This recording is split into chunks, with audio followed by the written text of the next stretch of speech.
काजल अब बड़ी हो चुकी है। उसके पिता कमल और माँ शांति को अब उसके ब्याह की चिंता सताने लगती है और वो काजल के लिए अच्छे से अच्छा रिश्ता देखने लग जाते हैं। दूसरी तरफ शांति अपनी बहू रुचि से काजल को संस्कार और मायके के घूंघट की मर्यादा के साथ साथ अच्छे विचार व रहन सहन को सिखाने के लिए कहती है। माँ जी, आप बिल्कुल भी चिंता ना करो, मैं काजल को मायके के घूंघट की मर्यादा रखना सिखा दूंगी। आखिर मेरी प्यारी ननद जो है। देखो बेटा, मैं जानती हूँ तुम काजल को सब अच्छे से सिखा दोगी और वो खुद भी कई चीज़ें समझती है। माँ जी, आप इतनी चिंता मत करो, हमारी काजल बहुत समझदार है। वो अपनी शादीशुदा ज़िंदगी अच्छे से चला लेगी। मैं जानती हूँ बहू, लेकिन मेरा तो माँ का दिल है ना, इसीलिए बस मुझे यही चिंता लगी रहती है कि भविष्य में कोई मेरी परवरिश या मेरी बेटी पर उंगली ना उठा पाए, क्योंकि माँ अपने सारे संस्कार अपनी बेटी को देकर ही ससुराल भेजती है। इतने में ही बाहर से कमल के बोलने की आवाज़ आती है। अरे कहाँ गए सब? यहाँ आओ, देखो मैं क्या बढ़िया खबर लेकर आया हूँ। जल्दी आ जाओ सारे, कहाँ हो सब? क्या बात है पापा, आज आप बहुत खुश लग रहे हो। ऐसी कौन सी खुशखबरी है, जरा हमें भी बताओ। अरे खुशी की बात है बेटा, सबको बरामदे में लेकर आओ, साथ में बताऊंगा सबको। ठीक है पापा, अभी बुलाता हूँ सबको। दीपक चिल्लाकर सबको आवाज़ लगाता है। शांति और रुचि बीच में ही अपनी बात रोककर बरामदे में जाने लगी। उधर काजल भी बरामदे में पहुंचती है। अब कमल खुशी से सबको मिठाई खिलाते हुए बताता है। देखो शांति, शहर के एक बहुत अच्छे परिवार से काजल के लिए रिश्ता आया है और वो लोग कल शाम को काजल को देखने आएंगे, इसलिए सारी तैयारी करके रखना। उनका परिवार बहुत अच्छा है, हमारी बेटी वहाँ जाएगी तो बहुत खुश रहेगी। अरे वाह, ये तो बहुत अच्छी खबर सुनाई आपने। आप चिंता ना करो, मैं और बहू मिलकर सब तैयारी कर लेंगी, बस ये रिश्ता बन जाए। ऐसे रिश्ते बहुत ही कम मिलते हैं, हमारी बेटी के तो भाग्य ही खुल गए। पापा, मैं कल सुबह ही मिठाई और नाश्ते का ऑर्डर दे आऊँगा ताकि बाद में हड़बड़ी ना मचे। लेकिन भैया, अभी इन सब की क्या ज़रूरत है? वो लोग मुझे बस देखने आ रहे हैं ना। अरे मेरी प्यारी ननद रानी, ये सब करना बहुत ज़रूरी होता है। खैर, तुम तो बस अभी आराम करो और हाँ, कल मैं तुमको तैयार कर दूंगी और बाकी काम हम सब कर लेंगे। शादी ब्याह में इतना तो करना ही पड़ता है और तुम बस अपने घूंघट पे ध्यान देना कि वो अच्छे से रहना चाहिए। ठीक है भाभी, आप लोगों को जैसा ठीक लगे। और क्या, हमारे यहाँ तो मायके से ही घूंघट चलता है, यही तो हमारे संस्कार हैं। अगले दिन पूरे घर में खूब चहल पहल रहती है और सब बहुत उत्सुक होते हैं लड़के वालों से मिलने के लिए। उधर रुचि किचन में काम करते हुए अपनी ननद को तौर तरीके और मायके के घूंघट की विशेषता बताती है। वैसे तो मुझे पता है मेरी ननद रानी बहुत होशियार है, लेकिन फिर भी हमेशा अपने मायके के घूंघट की आन ससुराल में बनाए रखना। यही तुम्हारे मायके का दान है जो तुम्हारे साथ जाएगा। क्या भाभी, आप लोगों को कितनी जल्दी है मुझे घर से भगाने की? कब से आप लोग मुझे ससुराल भेजने में तो लगे हुए हो, और वैसे भी घूंघट तो मैं कब से ही करती आ रही हूँ, अब तो इसमें एक्सपर्ट हो गई हूँ। देखो काजल, जैसे मैं यहाँ अपने ससुराल में कभी भी बिना घूंघट किए नहीं रहती, वैसे तुम भी कभी भी अपने ससुराल में बिना घूंघट के मत रहना। ये घूंघट तुम्हें मायके से ही मिला है तो इसका मान रखना। हाँ भाभी, वैसे भी माँ ने मुझे बचपन से यहाँ मायके में भी सर पर पल्ला रखवाया है, तो ये सब तो मैं अच्छे से कर लूँगी। लेकिन गलती से छौंका तगड़ा लग गया, जिससे पूरे किचन में छौंक का धुआं फैल जाता है और रुचि की हालत खराब हो जाती है। वो तेज तेज खांसने लगती है। ये देखकर काजल उसको संभालते हुए कहती है, भाभी अब तो घूंघट हटाकर सांस ले लो, वरना ऐसे तो दम घुट जाएगा। नहीं नहीं काजल, घूंघट नहीं हटेगा, ये सब तो रोज़ का काम है, इतनी ज़रा सी चीज़ के लिए घूंघट क्यों हटाना? लेकिन भाभी ऐसे तो तबीयत खराब हो जाएगी आपकी, वैसे भी अभी कौन देख रहा है, हटा दो ना घूंघट। नहीं, मैं बस थोड़ा रुक कर पानी पी लूँ तो थोड़ी देर में सब सही हो जाएगा, अब तो इन सब की आदत हो गई है। अच्छा ठीक है भाभी, जैसा आपको ठीक लगे। ये सब देखकर काजल के दिमाग में ये बात बैठ जाती है कि चाहे कुछ भी हो जाए, घूंघट नहीं हटना चाहिए। अब शाम को लड़के वाले काजल को देखने आते हैं। उनको काजल बहुत पसंद आती है और वो रिश्ता पक्का करके जाते हैं। कुछ समय बाद काजल की शादी आकाश से हो जाती है और वो अपने ससुराल आ जाती है। आकाश, अब तेरी बहू भी आ गई है, अब तुझे ही इसका ध्यान रखना है ताकि इसको अपने मायके की याद ना आए। जी माँ, अब चिंता न करो, मैं काजल का ध्यान अच्छे से रखूँगा। और बेटा तुम इस घर को अपना ही घर समझना, और तुमको यहाँ घूंघट वूंघट करने की कोई ज़रूरत नहीं है। अगर किसी भी चीज़ की ज़रूरत हो तो मुझे आकर बता देना। जी माँ जी, लेकिन ये घूंघट मैं नहीं हटा सकती, ये मेरे मायके से ही लगा हुआ है, क्योंकि ये मेरे मायके की मर्यादा है, मेरे माँ पापा का दिया हुआ संस्कार है। क्या कहा बेटा, मायके का घूंघट? अरे बहू मजाक मत करो, ये तुम्हारा ससुराल है और यहाँ तुम्हें कोई घूंघट रखने की जरूरत नहीं है। हम लोग ना इन बातों में बिल्कुल नहीं मानते हैं। माँ जी आपकी बात ठीक है, लेकिन मेरी माँ ने मुझे यही सिखाया है कि घूंघट लड़की का गहना होता है और लड़कियों को घूंघट में ही रहना चाहिए, वही उनके संस्कार है। अरे अब बस भी करो बहू, अभी अभी तो आई है, धीरे धीरे यहाँ के माहौल में घुल मिल जाएगी। अभी से उसको परेशान मत करो। ठीक है बहू, तुम्हें जैसा ठीक लगे वैसे रहो तुम। हाँ ठीक है काजल, अब तुम और आकाश आराम कर लो, बहुत भाग दौड़ हो गई है इन दिनों। ठीक है माँ जी। आकाश और काजल रूम में आराम करने चले जाते हैं। तब आकाश काजल से कहता है, सुनो काजल, मैं तुमसे ये कह रहा हूँ कि यहाँ तुमको लंबा घूंघट करने की ज़रूरत नहीं है। ऐसे में तुम्हें दिक्कत हो सकती है। इतना लंबा घूंघट करने से तुम्हें देखने में दिक्कत आएगी तो तुम्हें चोट भी लग सकती है। देखिए मैं जानती हूँ आप अपने हिसाब से सही बोल रहे होंगे, लेकिन मेरे घर में ना यही सिखाया गया है, घूंघट औरत का गहना होता है और ये अब मेरी जिम्मेदारी है कि ये संस्कार में कायम रखूँ। अरे ठीक है वो बात, लेकिन मेरे परिवार वाले तुमसे घूंघट नहीं करवाना चाहते हैं। हम सभी खुले विचारों वाले हैं, हमें कोई दिक्कत नहीं है तुम्हारे घूंघट हटाने से। आप समझ नहीं रहे कि घूंघट की आन क्या होती है। ये मेरे मायके के संस्कार है, तो मैं इसको नहीं हटा सकती हूँ। अरे यार तुम तो समझ ही नहीं रही हो। ठीक है, अब मैं नहीं कहूँगा, ये सब तुम माँ से पूछ लेना। अगले दिन विमला की बहू की मुंह दिखाई की रस्म होती है और आस पड़ोस की सारी औरतें और विमला के रिश्तेदार बहू की मुंह दिखाई करने शाम के समय इकट्ठे हो जाते हैं। काजल वहां भी लंबा घूंघट किए हुए बैठी थी। तब विमला उससे घूंघट हटाकर मुंह दिखाने को कहती है, काजल बेटा, ये तेरे दूर की मौसियाँ सास है, इनको अपना मुंह दिखा दो, ये सभी मुंह दिखाई करने आई है। नहीं नहीं माँ जी, ये तो मेरे लिए बहुत आदरणीय है, मैं इनके सामने अपना मुंह कैसे खोल सकती हूँ। घूंघट हटाकर चेहरा दिखाना मेरे मायके के संस्कारों में नहीं है। मुझे माफ़ करना, लेकिन मैं मुंह दिखाई नहीं कर सकती। अरे सुनो बहनों, मुझे लगता है विमला की बहू का मुंह टेढ़ा है, इसीलिए वो किसी को अपनी बहू का मुंह नहीं दिखा रही। ये सब दोनों सास बहू की मिली भगत होगी, तभी तो बहू मायके के संस्कार के नाम पर मुंह दिखाई से बच रही है। देखो बहू, यहाँ सबके बीच मेरा मजाक बन रहा है। तुम सबको मुंह दिखाकर इन सबका मुंह हमेशा के लिए बंद कर दो। इन लोगों को भी पता चले कि मेरी बहू लाखों में एक है। नहीं नहीं माँ जी, मैं ऐसे सबके सामने अपना घूंघट नहीं खोल सकती, आप मेरी बात समझो ना। देखो देखो बहू कैसे घूंघट के अंदर से चटर पटर बोले जा रही है, लेकिन घूंघट हटाने में इसको शर्म आ रही है। मैं तो कह रही हूँ बहन, ये अब नाटक दोनों का ही है। जरूर इसकी बहू का मुंह टेढ़ा है, तभी तो बहू मुंह नहीं दिखा रही। मुझे तो लगता है इस कमला ने ही अपनी बहू को मुंह दिखाने से मना किया होगा और सबके सामने अब नाटक करी है। नाटक तो देखो दोनों का, ऐसा लग रहा है जैसे हम इसकी बहू को नजर लगा देंगे। ऐसी बात नहीं है, दरअसल ना मेरी बहू सच में बहुत शर्मिली है, वरना मुंह दिखाई करने में क्या ही दिक्कत होती।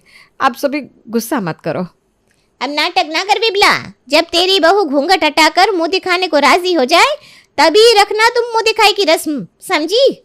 हम यहाँ फालतू नहीं बैठे, हमें भी बहुत काम है। तेरी बहू की मुंह दिखाई के अलावा यहाँ तेरी बहू के नखरे ही खत्म नहीं हो रहे। विमला अब काजल से नाराज होकर चली जाती है। काजल को भी बहुत बुरा लगा और वो अपने रूम में चली गई। अब विमला आकाश और कमलेश को ये सारी बातें बताती है। तब वो तीनों मिलकर काजल का घूंघट हटवाने का प्लान बनाते हैं। पता नहीं कैसी ढीठ बहू है ये, कितना भी कह लो लेकिन इसके कान पर जू नहीं रेंगती, बस एक ही बात बोले जाती है, मायके का घूंघट, मायके का घूंघट। इसको मायके की इज्जत की पड़ी है, लेकिन जो मेरी बेइज्जती हुई सबके सामने उसका कोई फर्क नहीं। सारी औरतें मुझ पर हंस कर गई है। बताओ किसी को क्या बताऊं मैं? माँ शांत हो जाओ, मैं कुछ करता हूँ ना, मैं करता हूँ बात तुझसे। बेटा तुम ही समझाओ बहू को कि हर ससुराल के अपने अलग अलग कायदे कानून होते हैं और हमारे यहाँ घूंघट रखने का रिवाज नहीं है। हमारे लिए बहू बेटी समान है। माँ मेरे पास एक प्लान है, मैं काजल को कल बाजार लेकर जाऊँगा और फिर कुछ ऐसा करूँगा जिससे ये अपना घूंघट खोल दे। अब आप चिंता मत करो, कल के बाद आपको इसका घूंघट नहीं दिखेगा। ठीक है आकाश, तुमको जो करना है करो, लेकिन अब मैं भी देखती हूँ बहू अपना घूंघट कैसे नहीं हटाती। मैं तो परेशान हो गई हूँ इसके मायके के घूंघट से। अगले दिन आकाश काजल को कार से बाजार लेकर जाता है। उसके बाद वो जानबूझकर कार पतली गलियों में ले गया। फिर वो काजल को कार से उतरकर पैदल खरीदारी करने को कहता है। सुनिए ना, मैं कार में बैठी रहूंगी, आप जाकर खरीदारी कर कर आओ ना। देखो काजल, मुझे घर के सामान की शॉपिंग करना नहीं आता, और अगर मैं ही कर लेता तो तुमको यहाँ लेकर क्यों आता? लेकिन यहाँ बहुत भीड़ है और घूंघट में मुझे चलने में दिक्कत होगी। तो तुमसे किसने कहा यहाँ घूंघट करने को? जाओ जल्दी, अब मुझे और भी काम करना है। ठीक है जाती हूँ, लेकिन मैं घूंघट नहीं हटाऊंगी। माँ सही कह रही है, ये वाकई में बहुत ढीढ़ है, पर इसका घूंघट तो मैं उतरवा कर रहूँगा। क्या सोच रहे हो आप? मेरा हाथ पकड़कर मुझे सहारा तो दीजिए। हाँ ठीक से चलो। आकाश अब जानबूझकर काजल को गड्ढों वाले रास्ते पर चला रहा था ताकि वो अपना घूंघट हटा दे, लेकिन तभी काजल को ठोकर लगी और वो नीचे गिर गई और उसके पैर में मोच आ गई। अब आकाश परेशान होकर उसको वापस घर ले आता है। उसकी हालत देखकर विमला को भी चिंता होने लगी। अरे आकाश, बहू को क्या हो गया? कुछ नहीं माँ, ये ठोकर लगकर गिर गई थी। ठोकर लग गई? तो तू कहाँ था? अरे माँ मैं वही था, ये बाजार में थी घूंघट लिए हुए। मैंने इसको मना किया लेकिन वहां भी नहीं मानी। बेटा, तुम बाजार में घूंघट हटा देते तो ये चोट नहीं लगती ना। माँ जी, लेकिन अगर कोई मुझे बाजार में बिना घूंघट के देख लेता तो 10 बातें बनाता। ऊपर से मेरे मायके की घूंघट और मेरी परवरिश पर हजारों सवाल उठाता। ठीक है भाई, तुम्हें जैसा ठीक लगे करो। तुमको दूसरों की फिक्र है, मैं और यहाँ सब तुमसे कह कहकर थक गए। उनकी बातों की कोई अहमियत नहीं है तुम्हारे लिए। अरे चुप कर आकाश, अभी बहू को चोट लगी है, उसे आराम करने दे। आकाश को गुस्से में देखकर काजल उदास हो गई। दूसरी तरफ आकाश का प्लान फेल हो गया और काजल का घूंघट तो हटा नहीं। देखो आकाश, अब इस घटना से ये पता चल गया कि बहू आसानी से अपना घूंघट नहीं हटाएगी। ऊपर से कॉलोनी में लोग तरह तरह की बातें बना रहे हैं। हाँ जी, मुझे भी आए दिन कोई ना कोई नई बात पता चलती है और सारे पड़ोसी इसका जिम्मेदार मुझे मानते हैं। मैं तो हार गया, मैं अब इसके मायके में इसकी शिकायत कर दूंगा।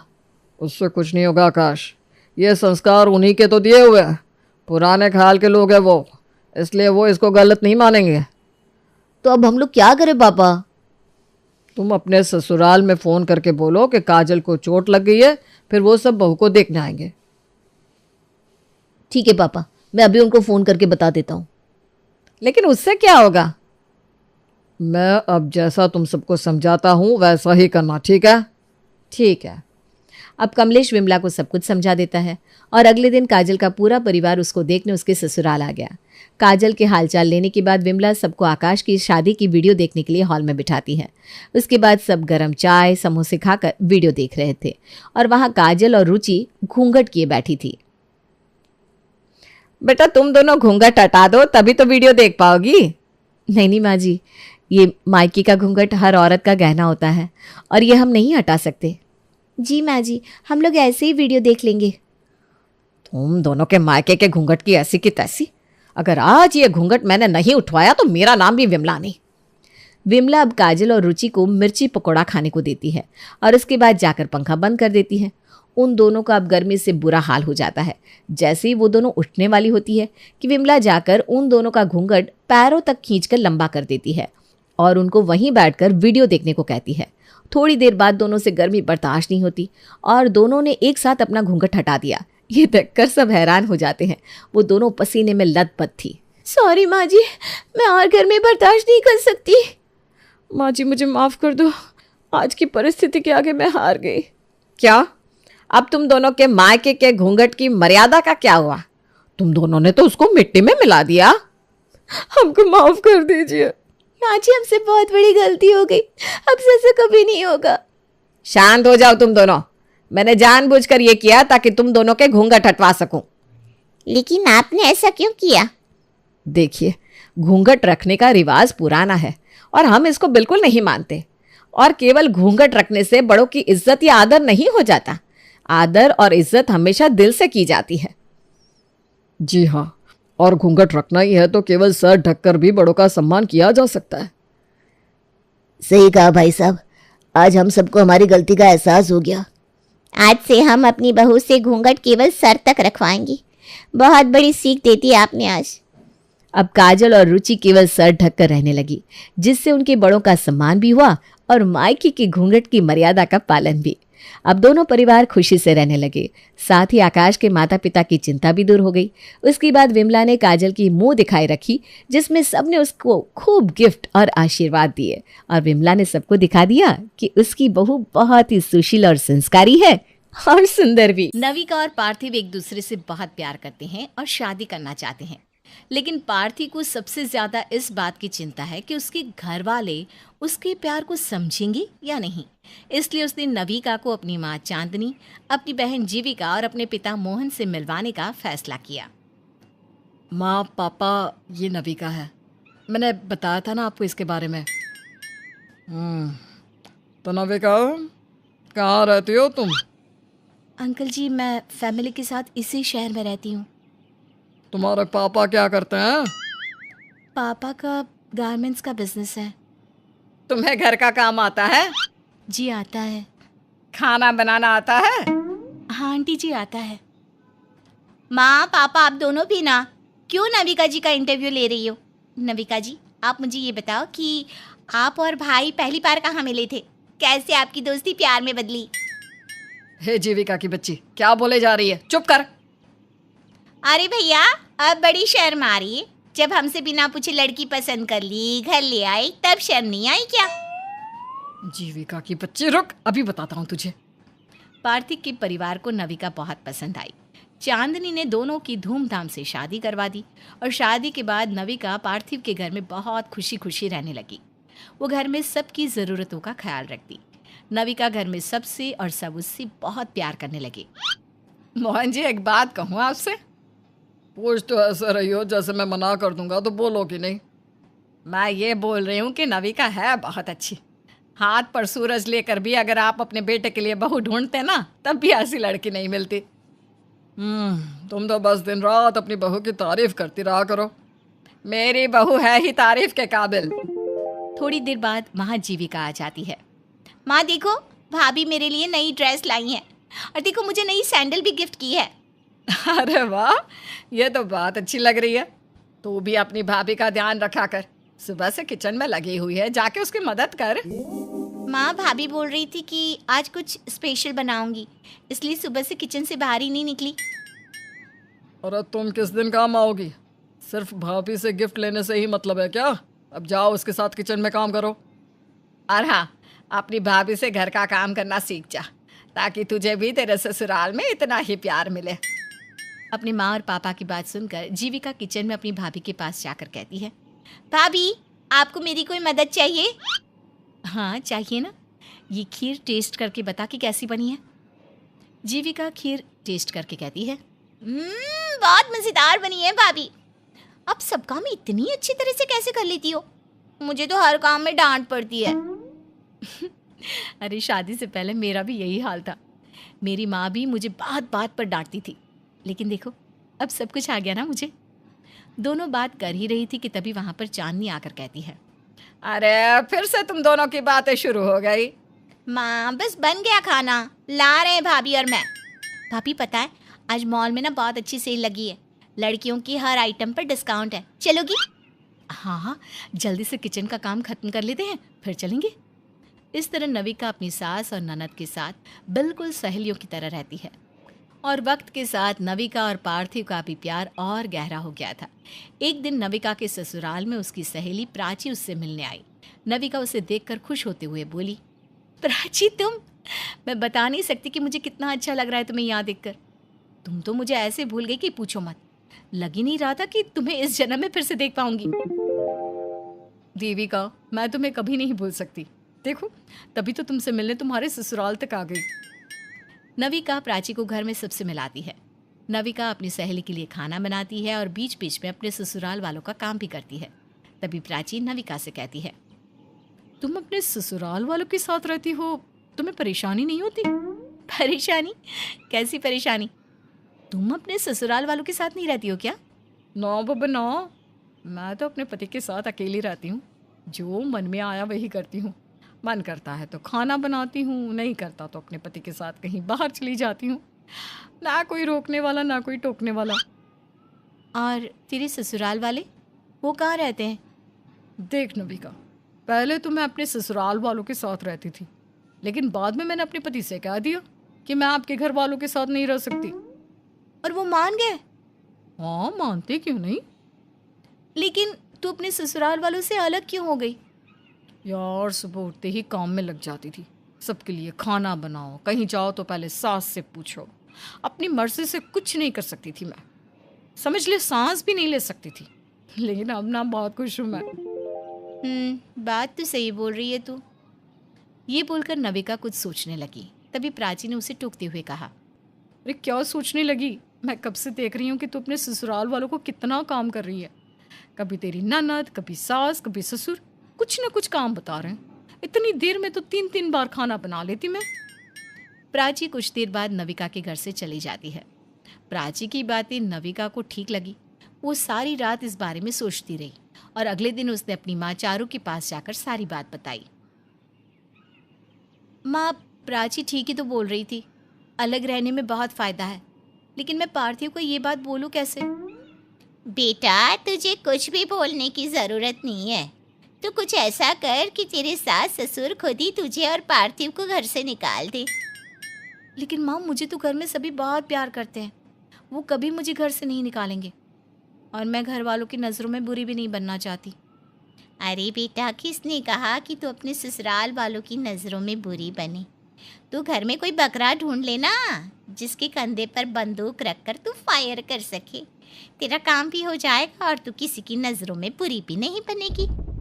नविका को अपनी माँ की बात समझ में आ जाती है और वो अपने घर जाकर घर के कामों में लग जाती है।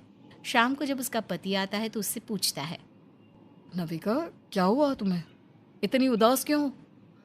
उदास नहीं हूँ, बस घर का काम करते करते थक गई हूँ। अरे क्यों करती हो इतना काम जो थक जाती हो? मैं नहीं करूँगी तो कौन करेगा? ऊपर से आज मेरा फेवरेट शो आने वाला है, पर मैं टीवी भी नहीं देख सकती। क्यों, क्या हुआ? टीवी खराब हो गया है क्या? नहीं, खराब तो नहीं हुआ, लेकिन माँ जी और पापा रोज़ टीवी देखते हैं। अब उनसे ये तो नहीं बोल सकती ना कि आप दोनों टीवी मत देखो, मुझे टीवी देखना है। चलो मैं कुछ करता हूँ। अगले दिन पार्थिव टीवी अपने कमरे में लगवा देता है। ये देखकर घर वालों को थोड़ा अजीब तो लगता है, लेकिन कोई उससे कुछ नहीं कहता। इसके बाद नविका पार्थिव से कहती है, पार्थिव, आप और आपकी घरवाले शादी से पहले कितनी बड़ी बड़ी बातें करते थे, लेकिन शादी के बाद तो सारी बातें हवा में उड़ गई। अब क्या हुआ नविका? मैं अपनी मर्जी से कुछ नहीं कर सकती, कपड़े भी नहीं पहन सकती। बस 2-4 साड़ियाँ दी है तुम्हारे घर वालों ने। ये सारी पाबंदियाँ मेरे ऊपर ही क्यों लगा रखी है? आपकी बहन के ऊपर क्यों नहीं? वो जींस, टॉप, स्कर्ट कुछ भी पहन सकती है। ये तुमसे किसने कहा कि तुम अपनी मर्जी के कपड़े नहीं पहन सकती? आपकी माँ के अलावा और कौन कहेगा? तुम आज मेरे साथ शॉपिंग पर चलना और जो तुम्हें पसंद आए वो ले लेना, बस। पार्थिव नविका को कई सारी वेस्टर्न ड्रेस दिलवा कर लाता है, जिसे देखकर जीविका तो खुश हो जाती है, लेकिन चांदनी कहती है, नविका, ये कैसे कपड़े लाई हो? तुम तो पहनती नहीं हो ऐसे कपड़े। हाँ माँ, क्यों, इसके कपड़ों को लेकर आपको कुछ प्रॉब्लम है क्या? अरे ऐसा तो कुछ भी नहीं है, मैंने ऐसा क्या कह दिया बेटा? माँ, नविका ऐसे कपड़े पहनती नहीं है, लेकिन अगर पहनना चाहे तो पहन सकती है। आपको या घर में किसी को भी उसे रोकने टोकने की कोई ज़रूरत नहीं है। नविका, चलो कमरे में। नविका और पार्थिव कमरे में चले जाते हैं। नविका ने घर में नफरत फैलाना शुरू कर दिया था। पार्थिव की बात सुनकर उसकी माँ को बहुत दुख होता है। अब पार्थिव नविका की बातों में आकर घर वालों से ऐसे ही बात करता है। नविका किसी भी कीमत पर अपने पति के साथ अलग घर पर रहना चाहती है, इसलिए वो अपने पति को कुछ ना कुछ बोलकर घर वालों के खिलाफ भड़काती रहती है। एक दिन नविका ने पार्थिव से कहा, पार्थिव जी, मुझे घर के काम में लगे लगे सारा दिन हो जाता है। अगर मैं माँ जी और जीविका से कुछ भी बोलूँगी तो उन्हें बुरा लगेगा। नविका, तुम्हें बोलने की कोई ज़रूरत नहीं है, मैं हूं ना, मैं माँ से बात करूँगा। पार्थिव अपनी माँ के पास जाकर कहता है, माँ, मुझे आपसे ज़रूरी बात करनी है। हाँ हाँ, बोलो बेटा। माँ, नविका सारा दिन काम में लगी रहती है, आप और जीविका उसकी मदद क्यों नहीं करते? बेटा, मैं तो नविका से बोलती हूँ मदद करवाने के लिए, लेकिन वही मना कर देती है। माँ, वो तो मना करेगी ही, लेकिन इसका मतलब ये नहीं कि आप उसके एक बार मना करने पर मान जाओ। और जीविका बच्ची नहीं है, वो बड़ी हो गई है, तो आप उसे भी घर के कामों में हाथ बटाने के लिए कहो ना। बेटा, हम उससे कहते हैं, ये बात तुम्हारी बेबी को भी पता है, लेकिन ये बता कि तू आज इतना क्यों बोल रहा है? अगर नविका को कोई परेशानी होगी तो वो खुद बोल ही देगी हमसे। माँ वो बोलती ही तो नहीं है, तभी तो मुझे बोलना पड़ता है। पार्थिव वहां से चला जाता है और कुछ देर बाद चांदनी अपने पति और बेटी से कहती है, सुनिए जी, ये पार्थिव को पता नहीं क्या हो गया है। न जाने क्यों उसे ऐसा लग रहा है कि हम इसकी बीवी के साथ बुरा व्यवहार करते हैं। पर इसे ऐसा लग क्यों रहा है? कहीं नविका ने तो कुछ नहीं कहा इससे? नहीं पापा, नविका भाभी कुछ नहीं कह सकती। उनके जैसी भाभी तो ढूंढने से नहीं मिलेगी। हाँ, नविका को कुछ कहना होता तो वो सीधा हमसे कहती। चलो खैर छोड़ो, जा नविका तू किचन में जा और अपनी भाभी की मदद करवा ले। मैं बाजार से कुछ सामान लेकर आती हूँ। पार्थिव के घर वाले इस बात को नज़रअंदाज कर देते हैं और सभी नविका के साथ उसके घर के काम में उसकी मदद करवाते हैं। अब नविका सोचती है, क्या करूं? पार्थिव के घर वाले तो हर बात प्यार से मान जाते हैं। ऐसा क्या करूं जो सारे घर वाले हमारे खिलाफ हो जाए और पार्थिव ये घर छोड़कर चला जाए। नविका कई दिनों तक बस यही सोचती रही कि वो क्या करे। तभी उसे एक आइडिया आया। माँ और पापा सबसे ज़्यादा जीविका को ही प्यार करते हैं, क्यों ना मैं जीविका को ही टारगेट करूं। जब पार्थिव जीविका पर रोक टोक लगाएगा तो अच्छा होगा। अब नविका अपने पति को अपनी ननद के खिलाफ भड़काने लगी। पार्थिव जी, एक बात बताओ मुझे। क्यों, दो बातें पूछो। आप अपनी बहन को कुछ कहती क्यों नहीं? वो कॉलेज से घर रोज़ लेट आती है और तो और कपड़े देखिए उसके, कभी कभी तो इतने कम कपड़े पहनती है कि पूछो मत। मैं तो काम में बिजी रहता हूँ। माँ और पापा उससे कुछ नहीं कहते क्या? उन्हें तो अपनी लाडली बेटी पर बहुत भरोसा है, लेकिन तुम्हारे भोले माँ बाप ये नहीं जानते कि आजकल के बच्चे कितने स्मार्ट हो गए हैं। मैं तो कहती हूँ आपको इस बारे में बात करनी ही चाहिए। तुम ठीक बोल रही हो, लेकिन ये बात तुम माँ से भी तो कह सकती थी ना। हाँ, कह तो सकती थी, लेकिन कहूँगी नहीं, क्योंकि भाभी ननद के बारे में चाहे कितना भी अच्छा क्यों ना सोचे, लेकिन भाभी आखिर भाभी ही होती है। तुम्हारी माँ को तो यही लगेगा कि मैं जलती हूँ जीविका से। नविका की बात पार्थिव को सही लगी और कमरे से वो बाहर गया। सब लोग टीवी देख रहे थे। उसने टीवी का रिमोट लिया, टीवी बंद किया और कहा, जीविका, ऐसी कौन सी पढ़ाई कर रही हो जो अभी तक खत्म नहीं कर पा रही हो? भैया ये क्या बोल रहे हो आप? आपको तो पता है कि मेरा फाइनल ईयर चल रहा है। 3 महीने बाद तुम्हारे फाइनल एग्जाम है। इसके बाद तुम आगे नहीं पढ़ोगी। और हाँ, कल से जाओगी तो तुम सिंपल कपड़े पहनकर जाओगी। ऊट पटांग कपड़े पहनकर जाने की कोई जरूरत नहीं है। अरे बेटा, कैसे बात कर रहा है अपनी बहन से? क्या हो गया है तुझे? माँ, आप ध्यान क्यों नहीं दे रही अपनी बेटी पर? हाथ से निकलती जा रही है। जब नविका वेस्टर्न ड्रेस पहनती है तो आप उसे तुरंत टोक देती हो, लेकिन अपनी बेटी के बारे में कुछ नहीं कहती। पार्थिव, अपनी माँ बहन से बात करने का यह कौन सा तरीका है? और जीविका के बारे में सोचने की तुझे कोई ज़रूरत नहीं है। अभी मैं जिंदा हूँ, जीविका मेरी जिम्मेदारी है। ठीक है, तो समझा दो अपनी बेटी को कि इस घर में तमीज से रहे। पार्थिव अपने घर वालों को सुनाकर वहाँ से चला जाता है। पीछे से नविका आकर सबको सपोर्ट करती है और सबकी नज़रों में अच्छी बन जाती है। कुछ महीने बाद जीविका अपनी पढ़ाई पूरी कर लेती है और आगे की पढ़ाई के लिए वो रशिया जाना चाहती है।